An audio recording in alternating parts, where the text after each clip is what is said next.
माता दी। मैं आचार्य वसुधा हार्दिक अभिनंदन करती हूँ आप सभी का आपके अपने YouTube चैनल गुरु सप्तऋषि ज्योतिष शिक्षण संस्थान की ओर से। दोस्तों, आज हम बात करने वाले हैं, नया साल शुरू हो रहा है। जी हाँ, साल 2024 इंग्लिश कैलेंडर के अनुसार साल 2024 अब शुरू होगा। कैसा रहेगा ये साल 2024 वृषभ लगन और वृषभ राशि वाले जातकों के लिए? ये गणना जो की जा रही है ये लगन राशि से की जा रही है, यानी कि जिनकी भी जन्म कुंडली 2 नंबर से शुरू होती है उन लोगों के लिए ये प्रेडिक्शन है आज की। सबसे पहले बता दूं कि पिछले साल 2023 में बड़े सारे बदलाव आए। गुरु, शनि, राहु, केतु सभी बड़े ग्रहों ने अपने राशि परिवर्तन किए। उसके साथ साथ बाकी ग्रह जैसे सूर्य, चंद्रमा, मंगल, बुध, शुक्र ये तो राशि परिवर्तन करते ही रहते हैं। लेकिन अब इस साल 2024 में क्या क्या परिवर्तन होने वाले हैं, आपने पीछे क्या खोया और क्या आप पाने वाले हैं, सभी की चर्चा करेंगे आज के इस वीडियो में। लेकिन उससे पहले यदि आपने अब तक चैनल को सब्सक्राइब नहीं किया है तो प्लीज सब्सक्राइब कर दीजिए, साथ ही साथ बेल आइकॉन को जरूर दबा दीजिए ताकि आने वाले सभी वीडियो आपको समय से मिल सके। तो जैसा कि मैं बात कर रही थी कि साल 2024 वृषभ लगन वाले जातकों के लिए कैसा रहने वाला है। अब वृषभ लगन की अगर हम बात करें तो जो साल की 1 जनवरी 2024 को ग्रहों की स्थिति रहेगी वो कुछ इस प्रकार रहेगी। वृषभ लगन में आपकी कुंडली के चतुर्थ भाव में चंद्रमा विराजमान रहेंगे, सिंह राशि में। पंचम भाव में चल रहा है केतु का गोचर। बुध और शुक्र साल की शुरुआत के दिन यानी कि 1 तारीख को रहेंगे आपके सप्तम भाव में। अष्टम भाव में मंगल और सूर्य गोचर करेंगे। उसके अलावा शनिदेव आपके कर्म स्थान में यानी कि आपके 10th हाउस में गोचर कर रहे हैं अपनी ही राशि में। और देव गुरु बृहस्पति आपकी गोचर कर रहे हैं कुंडली के 12वें भाव में यानी कि 12th हाउस में, जिसे हम एक्सपेंस का, शैया सुख का, नींद का और विदेश का भाव कहते हैं। अब इस ग्रह गोचर का आपके जीवन पर क्या प्रभाव पड़ेगा वो जान लेते हैं। सबसे पहले बात करेंगे हम लग्नेश की। जी हाँ, लग्नेश, आपके लग्नेश शुक्र देव अभी सप्तम भाव में चलेंगे साल के शुरुआत में। तो कहीं ना कहीं जीवन साथी के साथ आपका ये जो मंथ है वो बहुत ही खुशनुमा रहने वाला है। साल की शुरुआत बड़े ही धुआंधार तरीके से रहेगी, लेकिन ध्यान रहे कि देवगुरु बृहस्पति 12वें भाव में होने के कारण आपको पेट से जुड़ी हुई समस्याओं का सामना करना पड़ेगा। अब कौन कौन सी हो सकती है, जैसे इंडाइजेशन हो सकता है, पेट से जुड़ी हुई समस्या, आपको किसी भी प्रकार का पीलिया हो सकता है, या फिर मैं कहूँ जिन लोगों को किडनी से रिलेटेड प्रॉब्लम है, जिन लोगों को कहीं ना कहीं आंतों से रिलेटेड प्रॉब्लम है, उन लोगों को अपना बहुत ज्यादा ध्यान रखने की आवश्यकता है। साथ ही साथ शुक्र के भी सहयोग से ये जो परेशानी है ये शुगर वाले लोगों के लिए ज्यादा हो सकती है। अब ये पेट से जुड़ी हुई समस्याएं किस किस के लिए ज्यादा रहेंगी और कब तक ज्यादा रहेंगी? वृषभ लगन वाले जातकों में जो लोग डायबिटिक है या फिर जिनका जन्म कुंडली में गुरु खराब है उनके लिए परेशानी और ज्यादा हो सकती है।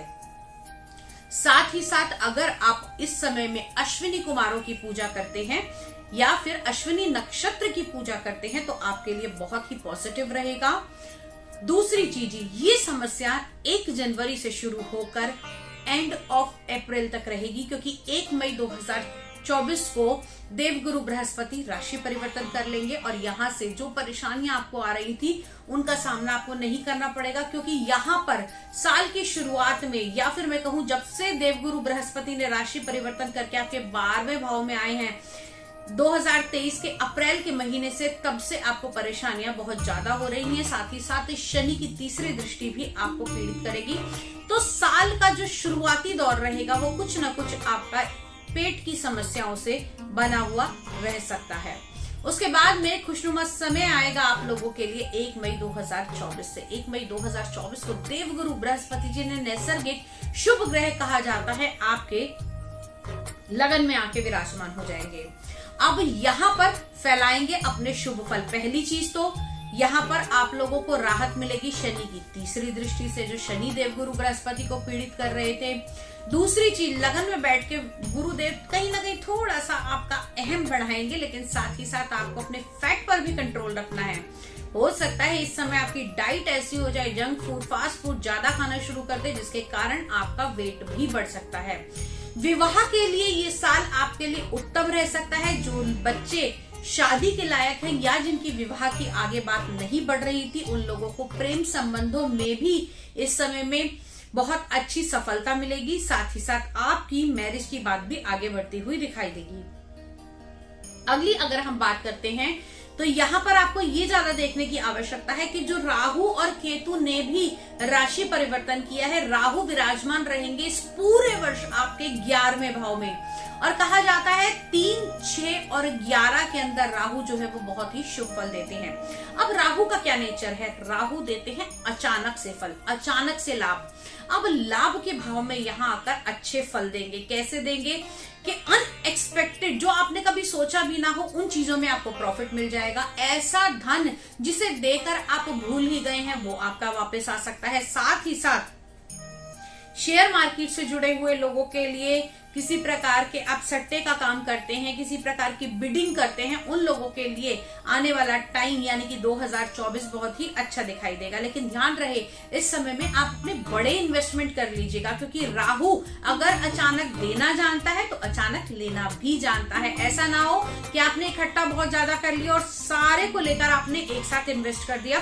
तो इन्वेस्टमेंट भी ऐसी कीजिएगा जो लॉन्ग टर्म की हो। शेयर मार्केट में भी छोटा छोटा करके आप इकट्ठा कीजिए और एक साथ कोई बड़ा अमाउंट ना लगाइएगा साल 2024 में। अब अगली चीज, उन बच्चों के लिए जो आगे पढ़ाई करना चाहते हैं, तो आपके लिए पढ़ाई के लिए ये टाइम पीरियड बहुत ही शुभ रहने वाला है। इस टाइम पीरियड के दौरान आपकी की हुई विद्या का आपको फल मिलेगा, क्योंकि देवगुरु बृहस्पति की दृष्टि साल के मिड, अगर हम बात करें शुरुआती दौर में, जैसे ही नया सेमेस्टर आपका शुरू होगा, अप्रैल से बच्चों की नई क्लास शुरू होती है, नया सेमेस्टर शुरू होता है। जो कॉलेज वाले हैं उनके लिए मई से शुरू होता है। तो आप लोगों के लिए मई और जून से जो ये टाइम पीरियड चेंज होगा, ये आपके लिए बहुत ही अच्छा टाइम पीरियड रहेगा। इस समय में की हुई पढ़ाई का आपको पूर्ण फल मिलेगा। साथ ही साथ इस टाइम पीरियड के दौरान आप लोग कुछ नया भी कर सकते हैं। अब कैसे नया कर सकते हैं? जो लोग किसी प्रकार की कंसल्टेशन में जाना चाहते हैं, टीचिंग लाइन में जाना चाहते हैं, या फिर मैं कहूं अगर आप किसी सरकारी नौकरी का बहुत लंबे समय से इंतजार कर रहे थे, तो आने वाले टाइम में वृषभ लगन वाले जातकों के लिए वो इंतजार खत्म हो सकता है। साथ ही साथ दोस्तों, अगर हम बात करें केतु की, केतु आपके पंचम भाव में गोचर कर रहे हैं। और पंचम भाव की अगर हम बात करें तो पंचम भाव जहां आपकी शिक्षा का, आपकी संतान का, आपके प्रेम का, वही ये पुण्य कर्मों का, पास्ट लाइफ का भी होता है। तो यहाँ पर केतु के आने से आपको अध्यात्म की तरफ जोड़ता हुआ दिखाई देगा। और साथ ही साथ आपके जो पास्ट कर्मास हैं उनको क्लियर करने का आपको टाइम देगा। ये साल 2024 के अंदर आप मेडिटेशन अगर करेंगे तो आपके लिए बहुत ही फ्रूटफुल रहेगा और आपकी थर्ड आई भी इस समय में एक्टिवेट हो सकती है। अगली बात करें कि दोस्तों कि इस साल में आपको क्या करना है और क्या नहीं करना है। साल 2024 में वृषभ लगन वाले जातकों ने एक काम अवश्य करना है। वो कौन सा काम है? इस साल के अंदर आप लोगों ने एक पेड़ 1 महीने में अवश्य लगाना है। इससे क्या होगा? एक तो आपके 5th लॉर्ड बुध देव हैं वो और ज्यादा मजबूत होंगे, साथ में आप नेचर को भी खुश करेंगे, और जब प्रकृति खुश होती है तो आपको पलट के जरूर देती है। दूसरी चीज, इस साल के अंदर जितना अधिक हो सके उतना महिलाओं के लिए है, ये महिलाएं अपने आप को मेंटेन करके रखें, क्योंकि आपकी लगन के स्वामी शुक्र देव हैं, और अगर शुक्र आपसे खुश रहेंगे तो आपके घर के अंदर लक्ष्मी वैभव सदा बना रहेगा। तीसरी चीज आपको क्या करनी है, इस साल के अंदर अपने कपड़ों का डोनेशन आपको जरूर करना चाहिए। कपड़े कौन से हो? पहने हुए कपड़े हो, लेकिन वो कपड़े आपको धो के प्रेस करके और इस हालत में हो कि उनको कोई दूसरा व्यक्ति पहन सके। ये आप अवश्य करें। इससे एक तो पुराने कपड़े आप अगर देंगे तो आपका शुक्र ठीक होगा। अगर आपकी अर्थव्यवस्था, आपकी आर्थिक स्थिति इस प्रकार की है कि आप नए कपड़े भी डोनेट कर सकते हैं तो आप कीजिए, निश्चित तौर पर आपको उसके अच्छे लाभ मिलेंगे। आज के वीडियो में इतना ही, लेकिन दोस्तों ये जरूर बता दूंगी कि ये एक ओवरऑल प्रेडिक्शन है वृषभ लगन वाले जातकों की, लेकिन हर व्यक्ति के अपने अलग कर्मास हैं, अलग ग्रह हैं, अलग नक्षत्र हैं और अलग अलग भावों में विराजमान ग्रहों के अलग अलग फल, दशा और अंतरदशा है। लेकिन फिर भी काफी कुछ आपके जीवन में ऐसा घटित होगा। अगर आप अपनी पर्सनल कुंडली का प्रिडिक्शन कराना चाहते हैं या हमसे astrology, vastu, tarot card reading या न्यूमरोलॉजी सीखना चाहते हैं तो आप हमारे नंबर पे हमें संपर्क कर सकते हैं। साल 2024 आप सभी के लिए शुभ हो। हम जुड़िए हमारे इंस्टाग्राम चैनल से, जहां पर हम टैरो कार्ड के जरिए आपको डेली रीडिंग देते हैं और साथ ही साथ आप मेरी एस्ट्रोलॉजी क्लासेस भी ज्वाइन कर सकते हैं। नव वर्ष सभी के लिए मंगल हो, इसी मनोकामना के साथ आज विदा लेती हूँ। अगले वीडियो में फिर से मुलाकात करती हूँ। तब तक के लिए जय माँ भगवती।